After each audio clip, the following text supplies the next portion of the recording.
വിഴിഞ്ഞം ഓഹരി കൈമാറ്റത്തിൽ വിശദീകരണവുമായി അദാനി പോർട്ട് സിഇഒ. ഓഹരി കൈമാറ്റം ഉണ്ടായാലും വിഴിഞ്ഞത്ത് MSCക്ക് കുത്തക അവകാശം ഉണ്ടാകില്ലെന്ന് വിശദീകരണം. MSC കമ്പനിയുമായി ഉണ്ടാക്കിയത് പ്രാഥമിക ധാരണ മാത്രം. സർക്കാർ അനുമതിയോടെ മാത്രമേ അന്തിമ കരാർ ഒപ്പിടൂവെന്നും അദാനി ഗ്രൂപ്പ്. സർക്കാരിനുള്ള അപേക്ഷ പുതുക്കിയതിന് പിന്നാലെയാണ് വിശദീകരണം. അതേസമയം ഭരണപക്ഷത്തു നിന്നും പ്രതിപക്ഷത്തു നിന്നും സമ്മർദ്ദം ശക്തമായതോടെ അനുമതി നൽകുന്നതിൽ ജാഗ്രതയോടെയാണ് സർക്കാർ നീക്കം.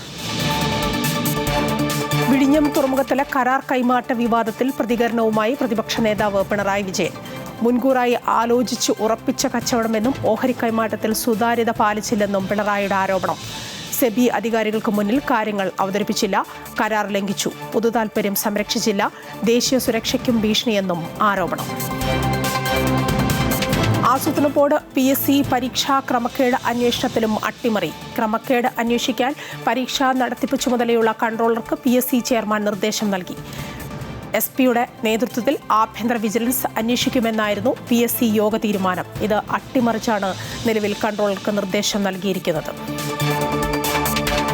കൊച്ചിയിലെ കോറോ ഹെൽത്തിലെ കൂട്ടപ്പിരിച്ചുവിടൽ മരവിപ്പിക്കാനുള്ള നീക്കത്തിൽ നിന്ന് കമ്പനി പിന്മാറിയതായി സൂചന. പിരിച്ചുവിടൽ നോട്ടീസ് ലഭിച്ച ജീവനക്കാരുടെ അക്കൗണ്ടിൽ 3 മാസത്തെ ശമ്പളം കമ്പനി നൽകി. സർക്കാർ ഇടപെട്ട് ഈ മാസം 6-ന് തിരുവനന്തപുരത്ത് തൊഴിൽ സെക്രട്ടറിയുടെ സാന്നിധ്യത്തിൽ ചർച്ച നടത്തിയ ശേഷം തുടർ തീരുമാനമുണ്ടാകുമെന്നായിരുന്നു ധാരണ. അതിൽ വ്യത്യസ്തമായ ഒരു നിലപാടാണ് ഇപ്പോൾ കമ്പനി എടുത്തിരിക്കുന്നത്. ഭീകരതയ്ക്കെതിരെ നടപടി കടുപ്പിച്ച് ഇന്ത്യ. പാകിസ്ഥാൻ കേന്ദ്രീകരിച്ച് ഇന്ത്യക്കെതിരെ പ്രവർത്തിക്കുന്ന 23 പേരെ UAPA നിയമപ്രകാരം ആഭ്യന്തര മന്ത്രാലയം ഭീകരന്മാരായി പ്രഖ്യാപിച്ചു. ജെയ്ഷെ മുഹമ്മദ് കമാൻഡർ മസൂദ് ഇലിയാസ് കശ്മീരി ഉൾപ്പെടെയുള്ളവരെയാണ് ഇന്ത്യ ഭീകരന്മാരായി പ്രഖ്യാപിച്ചത്. പത്തനംതിട്ടയിൽ 9ാം ക്ലാസ് വിദ്യാർത്ഥിനിയെ സഹപാഠികൾ ചേർന്ന് ലൈംഗിക പീഡനത്തിന് ഇരയാക്കിയതായി പരാതി. സ്കൂളിൽ നടന്ന കൗൺസിലിംഗിനിടെയാണ് 13 വയസ്സുകാരിയായ പെൺകുട്ടി താൻ നേരിട്ട ക്രൂരത പുറത്തു പറഞ്ഞത്. സംഭവത്തിൽ പത്തനംതിട്ട കൂടൽ പോലീസ് 2 FIR-കൾ രജിസ്റ്റർ ചെയ്ത് അന്വേഷണം ആരംഭിച്ചു. കേസിൽ ആകെ 11 പ്രതികളാണുള്ളത്. ഇതിൽ ഒരു പെൺകുട്ടിയടക്കം 6 പേർ പ്രായപൂർത്തിയാകാത്തവരാണ്. താരസംഘടന അമ്മയിൽ പ്രതിസന്ധി തുടരുന്നു. ശ്വേത മേനൻ ഉൾപ്പെടെയുള്ളവർക്കെതിരെ വിമർശനവുമായി അൻസിബ ഹസൻ അടക്കമുള്ളവർ രംഗത്തെത്തി.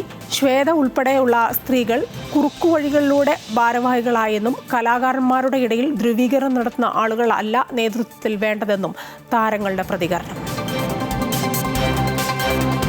തൃണമൂൽ കോൺഗ്രസിൽ വിമത നീക്കത്തിന് മുമ്പിൽ പിടിച്ചു നിൽക്കാനാവാതെ മമതാ ബാനർജി. പ്രതിപക്ഷ നേതാവ് ഋതുബ്രത ബാനർജിയുടെ നേതൃത്വത്തിലുള്ള വിമത വിഭാഗം പാർട്ടി ആസ്ഥാനം പിടിച്ചെടുത്തു. നീക്കം തെരഞ്ഞെടുപ്പ് കമ്മീഷനിൽ പാർട്ടിയുടെ പേരിനും ചിഹ്നത്തിനും അവകാശവാദം ഉന്നയിച്ചതിന് പിന്നാലെ.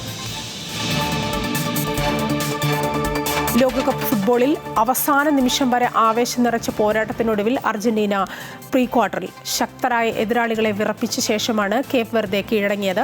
അർജന്റീനയ്ക്കായി സൂപ്പർ താരം ലയണൽ മെസ്സി, ലിസാൻഡ്രോ മാർട്ടിനസ് എന്നിവർ ലക്ഷ്യം കണ്ടപ്പോൾ ഡിനയുടെ സെൽഫ് ഗോളും അർജന്റീനയ്ക്ക് തുണയായി. എക്സ്ട്രാ ടൈമിലേക്ക് നീണ്ട മത്സരത്തിൽ അർജന്റീന ജയിച്ചത് 2-നെതിരെ 3 ഗോളുകൾക്ക്. ഈജിപ്റ്റാണ് പ്രീ ക്വാർട്ടറിൽ അർജന്റീനയുടെ എതിരാളികൾ.